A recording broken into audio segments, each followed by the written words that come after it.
If you want to see the real crooks, you know, the real pros, you just turn on the fucking TV. The world is round. That's a good one, Meg. Thank you. The news begins anew. With more attacks and breaking news as it happens. Casualties in Iraq. There's my kid. Don't tell me how much time I spent helping him. The Prime Minister. Tomorrow morning, 6 a.m. Eastern. So you say no foreign aid whatsoever to anyone. Watch what happens. Coming up next. This is a Fox News already. This is probably one of my favorite headlines of the night. Bizarre moment.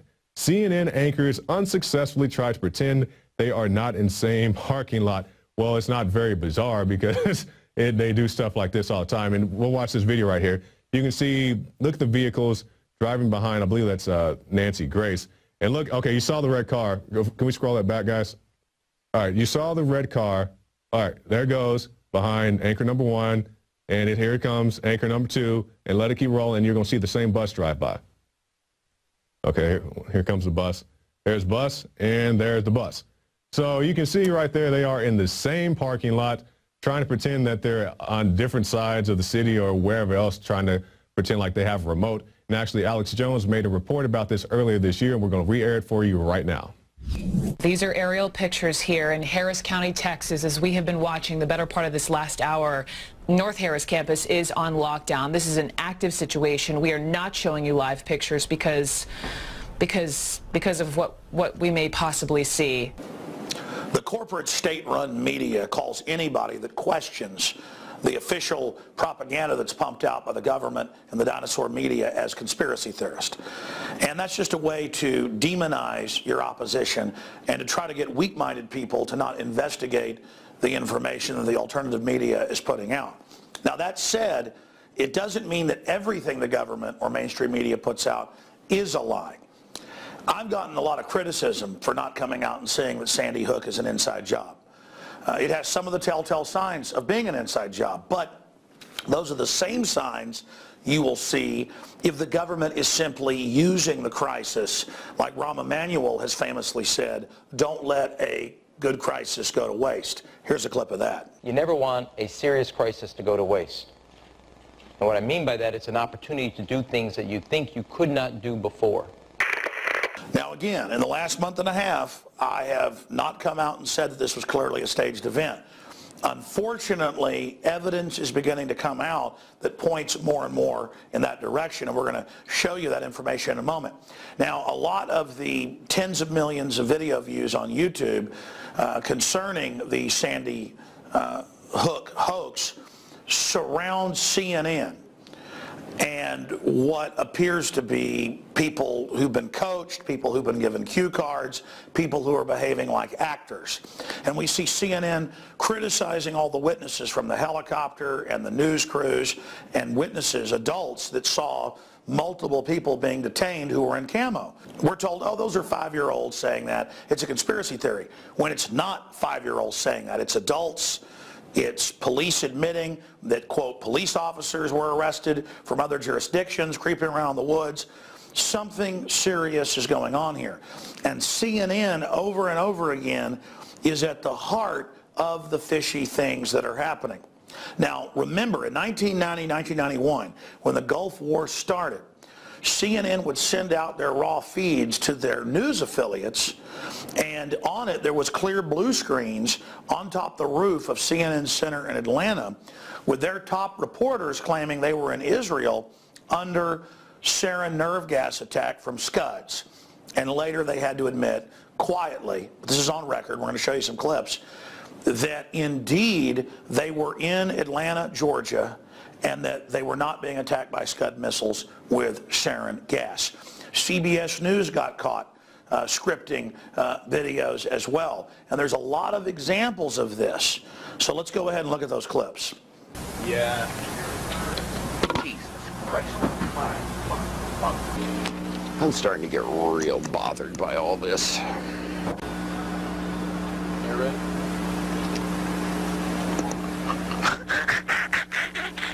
Boy, did I almost look stupid. Charles Jaco, CNN, reporting live from Saudi Arabia. And that there are also firings in another city in Saudi Arabia. CNN's Carl Rochelle is here with me. He just came up. Carl, I know we can't be very specific given these restrictions, but within those parameters, what did you see? Well, what I saw, I didn't see anything hit. I looked almost straight above us. There is a vapor trail coming from my right to my left, and there's a cloud of something. It looks like it might have been an explosion, a cloud. I'd say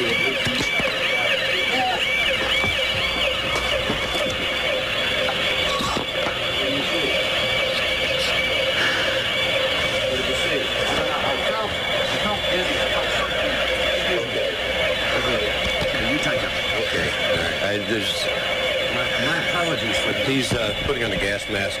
There hasn't been any gas dropped here that we could tell. You smell anything? No. You may smell some of the fumes from a missile exhaust going off. The missiles use a rocket, a cordite, some sort of burning. We just heard a little thump just then. But I have to apologize for that. I caught a whiff of something and felt momentarily dizzy. You're more experienced. Now remember, that's only a small portion of hours of raw CNN feed that back in the old days they didn't scramble the big satellite feeds because they thought most people wouldn't have a 12-foot dish to get it. But people did record that, and that's how they got caught with their pants down. And notice that blue screen in the background so they could project the Tel Aviv and Jerusalem skylines in the background. Coming up, we've got Anderson Cooper. Supposedly it's Sandy Hook, and it's clearly blue screen. I've worked with blue screen for 17 years. We've got it right in there. We know what it looks like. We know what the anomalies look like. And we know what happens when you don't tune it properly. It's clearly blue screen. And you can draw from that what you want. That's coming up in a moment. So CNN's done it before. I have mainstream news articles here out of the Washington Post, out of WorldNet Daily, where CNN had to admit that they had Army psychological warfare inside of their system, basically crafting the news. And then, of course, we have things like Operation Northwoods, where in 1961 the Joint Chiefs came to Kennedy with Lemnitzer's plan and said, we want to stage shootings around America in crowded public places like movie theaters and things, and on the street to blame the Soviets as a pretext for war with Cuba. And Kennedy said no. They've had the plan for mass shootings before, so we can't be attacked and others can't be attacked for questioning known liars who put on fake news and questioning a government that's been caught wanting to stage shootings. And they didn't just plan to stage shootings. In the 60s, 70s, and 80s, this was declassified by the Italian government and their president and the head of their CIA a few years ago, that the U.S. government used terrorists to stage terror attacks, and NATO did this as well to blame their political opposition, be they left or right, similar to what we saw with Oklahoma City. And part of that program was called the NATO option or Operation Gladio. So look that up for yourself.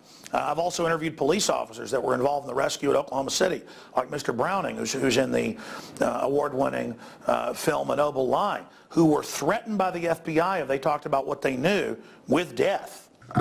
But was told more than once or twice by agents in the area that people like my wife and I would have ended up dead by not going along with what we knew to be true.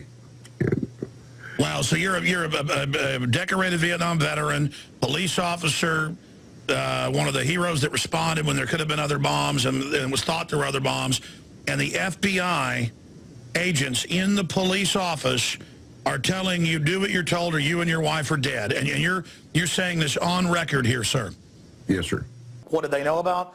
Federal agents inside planning the bombs in Oklahoma City. And it was Attorney General Holder, who later ran the false flag of Fast and Furious, who was Deputy Attorney General back in 1995, who ran the cover-up. And those emails have come out in different lawsuits that are available online if you'd like to look those up. Go out and check everything I'm telling you. You're going to find out it's even worse than I'm saying. In fact, that's what I get criticized for is, not covering at all this piece of evidence, that piece of evidence. There's too many.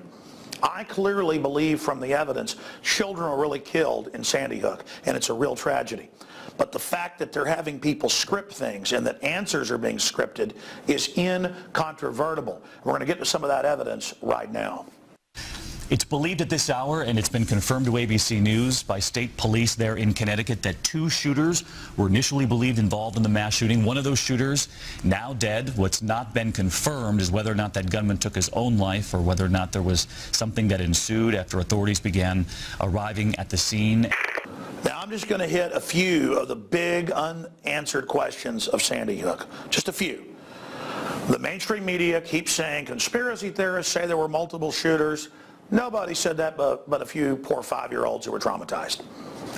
So we go and look, and there's countless adult witnesses. There's helicopter footage. There's police reports. There's video. There's local news accounts saying, oh, it was a tactical officer from a nearby jurisdiction who happened to be hanging out in the woods and wearing the same thing as what people said the shooters were wearing. No big deal, though. Let's just go ahead and ignore that. And that's in the Newtown Bee and other publications. And then, again, we have the newscast saying other shooters and showing people being grabbed in the woods. But we're told we never saw that. Here's a clip. They did walk a guy out of the woods. I saw him walk a guy out earlier with handcuffs. He walked by us and said he didn't do it. It was a grown man. A grown man, yeah. He's sitting in the front of the police car over there now. So, I mean... He didn't have a gun? No, I didn't see any gun. Just had him handcuffed. And he walked by us and looked into parents' eyes and said, I didn't do it. How was he dressed? Camo pants with a dark jacket. Roger. Reports that the teacher saw 2 shadows running past the building, past the gym, which would be rear... They're shooting. Yeah, we got them. They're coming at me down Cross Point. Come up the driveway on the left side. That's 6. This is it.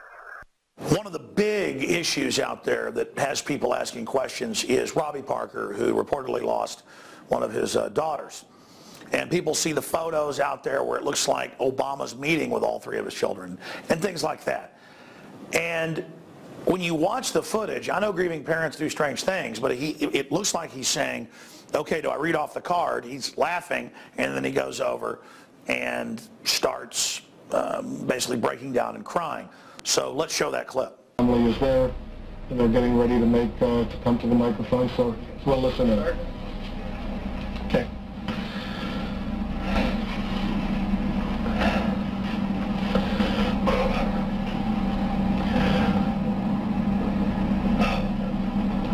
My name's Robbie Parker. My family is one of the families that lost a child yesterday in the Sandy Hook Elementary School shootings here in Connecticut. I haven't touched this, okay? All I know is they're seizing on it. They staged Fast and Furious. The head of Gun Owners of America has said on my own show, Larry Pratt, that if they'd stage Fast and Furious that killed thousands, our government, to blame the Second Amendment, they'd stage anything. What is your take right now on this situation? What do you, I mean, obviously they're seizing on it politically. Obama's saying you shouldn't have Semiano. We're seeing Michael Moore, all the usual suspects. Bloomberg's telling police to go on strike. We're going to cover all those points. But what does your gut tell you? Now, we have to admit that maybe this is something that our government is capable of, because this is only 12 people murdered. They were good for 400 in Fast and Furious. All I know is overall gun crimes going down, so I'm just defending the Second Amendment. But people are pointing this out. I didn't cover it until last week. They had the Lone Star College gang-related shooting where 3 people were shot, thank God not killed. And CNN kept saying, we're not going to show you live feeds because of what you might see. We're going to show that in a moment. And I was watching the local KHOU and getting to see what people were actually saying. And so that's a big deal in news when they start deciding not to show you helicopter footage because of what you might see. Another school shooting. These are aerial pictures here in Harris County, Texas, as we have been watching the better part of this last hour. North Harris campus is on lockdown. This is an active situation. We are not showing you live pictures because of what we may possibly see. As a result, we are showing you delayed tape pictures as police, SWAT, FBI now. This is the same CNN that staged Scud attacks that their people were supposedly under with a blue screen. Now, ladies and gentlemen, the finale. I saw this footage where Anderson Cooper turns He's supposedly there at Sandy Hook in front of the memorial, and his whole forehead and nose blurs out. I've been working with blue screen, again, for 17 years. I know what it looks like. It's clearly blue screen. Clearly. And I thought, that's got to be somebody's doctored YouTube. There's no way. We went to CNN, found a link where the whole interview had been posted. It's been removed. Oh, by the way, just like some of the earlier clips, like Robbie Parker, have been removed. I forgot that.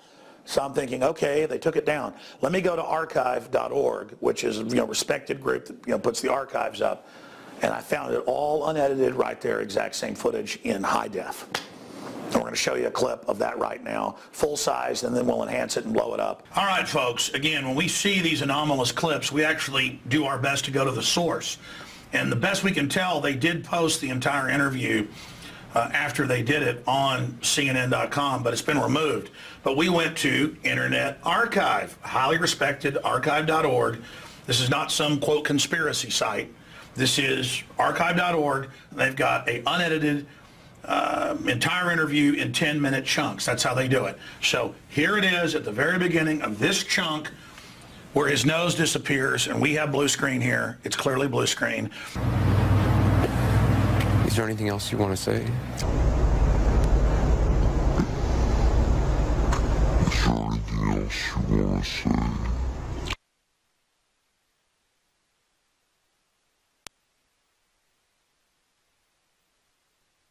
And Anderson Cooper has got some explaining to do, because I know blue screen when I see it. I believe children died at Sandy Hook, and there are a lot of parents going through serious grief, so that can account for some of the strange behavior. Nothing can account for what happens to his nose. And this is CNN, admittedly run by the Pentagon and PSYOPs, Washington Post, WorldNet Daily. This needs to be investigated. They're clearly using this to go after our guns. The government knows overall violent crime's down 49% in the last 20 years. They know more guns means less crime. So they're clearly being opportunistic. That's undoubted. Something, though, is really starting to get suspicious here. I mean, I'm sick of it always being a conspiracy. We know it's a conspiracy that they're putting people on Prozac and stuff that makes them go out and do this. We know that's the real cause of some of these real shootings. It's at the root. But the fact that this whole thing could be staged, it's just mind-blowing. Tell us what you think. Great job to all the people out there, the crowdsourcing that are researching all these clips. No wonder CNN won't put out a live feed anymore. I mean, they are panicked because they know you're watching and I'm watching. Just like Kurt Haskell, lawyer with his wife, with the underwear bomber a few Christmases ago. He saw the government getting him on the plane. He was the only guy to tell that story for a month and a half. And then on C-SPAN, the Undersecretary of State Kennedy admitted that they'd been ordered by an unnamed U.S. agency to help that patsy get on the plane. There have been numerous cases where our unilateral and uncoordinated revocation of a visa would have disrupted important investigations that were underway by one of our national security partners. They had the individual under investigation, and our revocation action would have disclosed U.S. government's interest in that individual and ended our colleagues' ability, such as the FBI, to pursue the case quietly and to identify terrorist plans and co-conspirators. The system's scared because they know I'm watching and you're watching. So you can't blame anybody for not believing known certified liars in the government and at CNN. It's that simple. Sorry, we don't trust you anymore. If you told us the sun came up in the morning, people would go out and check before they believed you. Alex Jones signing off for Infowars.com.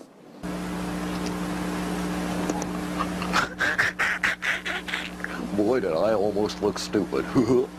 Charles Jaco, CNN, reporting live from Saudi Arabia.